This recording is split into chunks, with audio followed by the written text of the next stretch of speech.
మణిపూర్ మరోసారి అట్టుడికి పోతోంది. పెద్ద ఎత్తున హింస చెలరేగడంతో కేంద్రం అదనపు కంపెనీల సెంట్రల్ ఆర్మ్డ్ పోలీస్ ఫోర్స్ను మణిపూర్కు పంపించింది. ప్రస్తుతం ఢిల్లీలో కూర్చున్న భారతీయ జనతా పార్టీకి మణిపూర్లో జరుగుతున్న తాజా పరిణామాలను పెద్ద తలనొప్పిగా మారాయి. ప్రస్తుతం రాష్ట్రంలో బీజేపీ రెండుగా చీలిపోయింది. అయితే సోమవారం నాడు ముఖ్యమంత్రి బీరేన్ సింగ్ తన నివాసంలో అత్యవసర సమావేశానికి బీజేపీ ఎమ్మెల్యేలను ఆహ్వానించారు. ఇక సమావేశం ఎజెండా విషయానికొస్తే కుకీ మిలిటెంట్లు 6 మెయితా మహిళలు, పిల్లలను కిడ్నాప్ చేసి హత్య చేశారు. దీనిపై సీఎంఓ తీర్మానం చేయాలని నిర్ణయించారు. అయితే ఎమ్మెల్యేలు మాత్రం ఈ సమావేశానికి రాకుండా ముఖం చాటేశారు. ప్రస్తుతం బీరేన్ సింగ్ పార్టీ ఎమ్మెల్యేలను ఏకతాటిపైకి తేవడంలో ఘోరంగా విఫలమవుతున్నారు.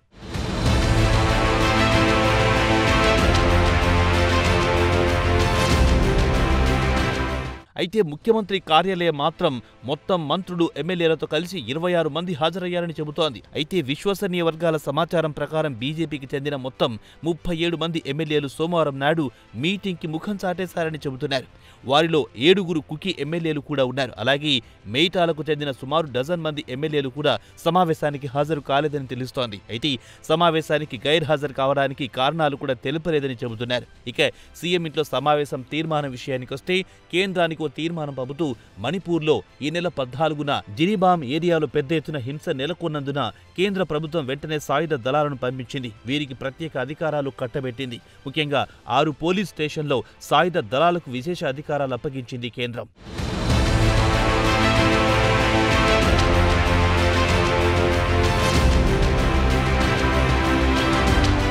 సీఎం ప్రతిపాదించిన తీర్మానాన్ని తూచా తప్పకుండా అమలు చేయకపోతే ఎన్డీఏ కూటమిలో ఉన్న శాసనసభ్యులు తమ భవిష్యత్తు కార్యక్రమాన్ని రాష్ట్ర ప్రజలతో చర్చించి నిర్ణయం తీసుకుంటామని కేంద్ర ప్రభుత్వాన్ని హెచ్చరిస్తున్నారు. ఇక మణిపూర్ అసెంబ్లీ విషయానికొస్తే బీజేపీకి 37 మంది ఎమ్మెల్యేలున్నారు. వారిలో జనతాదళ్ నుంచి 5 సభ్యులు ఇటొచ్చారు. వీరితో పాటు నాగా పీపుల్స్ ఫ్రంట్, బీజేపీకి అనుబంధ సంస్థకు 5 ఎమ్మెల్యేలున్నారు. దీంతో పాటు నేషనల్ పీపుల్స్ పార్టీ గత ఆదివారం నాడు జిరిబామ్లో హింస నెలకొన్నందున మద్దతు ఉపసంహరించుకుంది. అలాగే కుకీ పీపుల్స్ అలయన్స్ కు 2 సభ్యులు, కాంగ్రెస్ కు 5 ఎమ్మెల్యేలు, జేడీయూకు 1 సభ్యుడుంటే మిగిలిన 3 ఇండిపెండెంట్ సభ్యులున్నారు.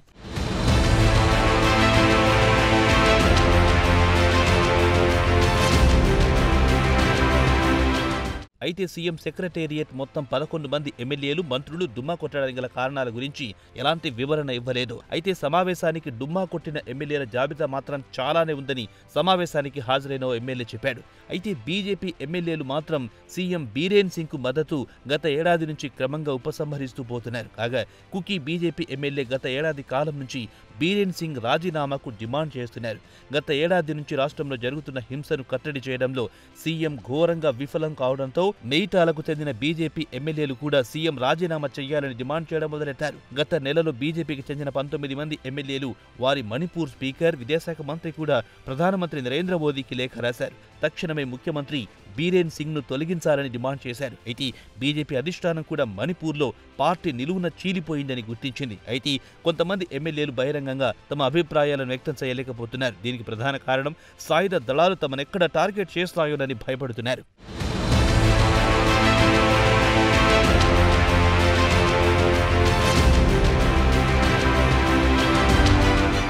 ప్రస్తుత పరిస్థితుల్లో సీఎంను బీజేపీ అధిష్టానం తొలగించే సాహసం చేయదని చెబుతున్నారు ఇక్కడి రాజకీయ విశ్లేషకులు.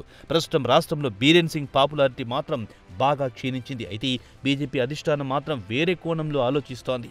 ఒకవేళ సీఎంను తొలగిస్తే కుకీల ఒత్తిడికి లొంగిపోయి బీజేపీ సీఎంను తొలగించిందన్న సంకేతాలు వెలువడతాయని మోదీ సర్కార్ భావిస్తోంది. ప్రస్తుతం ఇంఫాల్ వ్యాలీ మాత్రం తీవ్ర ఒడిదుడుకులకు గురవుతోంది. ఏ క్షణంలోనైనా హింస చెలరేగి పరిస్థితులు అదుపు తప్పుతాయని ప్రభుత్వం భావిస్తుంది. అయితే ఇంపాల్లో జరుగుతున్న పరిస్థితిని బీజేపీ అధిష్టానం మాత్రం క్షుణ్ణంగా గమనిస్తోంది. సీఎంను పదవిలోంచి దించాలని భావిస్తే 2027 అసెంబ్లీ ఎన్నికల ముందు తొలగించవచ్చు. ప్రస్తుతానికి మాత్రం ఆ దిశగా కేంద్రం ఆలోచించడం లేదు. ప్రస్తుతం కేంద్రం అత్యధిక ప్రాధాన్యం ఇస్తోంది మాత్రం రాష్ట్రంలో హింస జరగకుండా శాంతి భద్రతలను అదుపులో ఉంచాలని లక్ష్యంగా పెట్టుకుంది.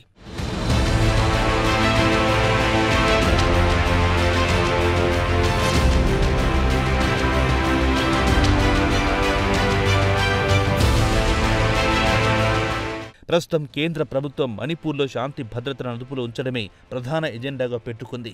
కేంద్ర ప్రభుత్వం మరో 5,000 మంది సీఏపీఎఫ్ దళాలను మణిపూర్ పంపించింది. సోమవారం నాడు ఇంపాల్లో ఆర్మీ ఫ్లాగ్ మార్చ్ కూడా చేసింది. ఇక ఇంపాల్లో కేవలం పౌరులే కాకుండా ఎంపికైన ప్రజాప్రతినిధులు కూడా హింస బారిన పడుతున్నారు. గత శనివారం నాడు కట్టలు తెచ్చుకున్న ఆగ్రహంతో ఆందోళనకారులు జరీబామ్ సంఘటనలో పాల్గొన్న వారిని అరెస్ట్ చేయాలని డిమాండ్ చేస్తూ ఇంపాల్లో ఉన్న సుమారు డజన్ మంది ఎమ్మెల్యేల ఇంటిపై పడి దాడి చేసి వారి ఇళ్లను ధ్వంసం చేశారు. సీఎం బీరేన్ సింగ్ పూర్వీకుల ఇంట్లో చొరబడ్డానికి కూడా ప్రయత్నించింది అల్లరి మూక.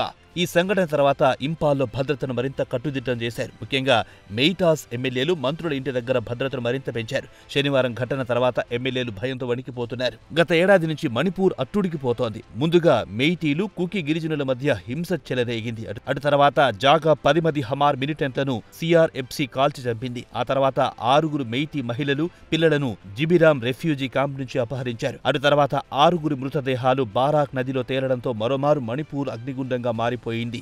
మొత్తానికి సీఎం హింసను అదుపు చేయడంలో ఘోరంగా విఫలమయ్యారు. సీఎం బీరేంద్ర సింగ్ను తప్పించాలన్న డిమాండ్ పెరుగుతున్నా బీజేపీ అధిష్టానం మాత్రం పెద్దగా పట్టించుకోవడం లేదు. రాజకీయ కారణాల వల్ల ముఖం చాటేస్తోందన్న అపవాదు మాత్రం మూటగట్టుకుంటోంది.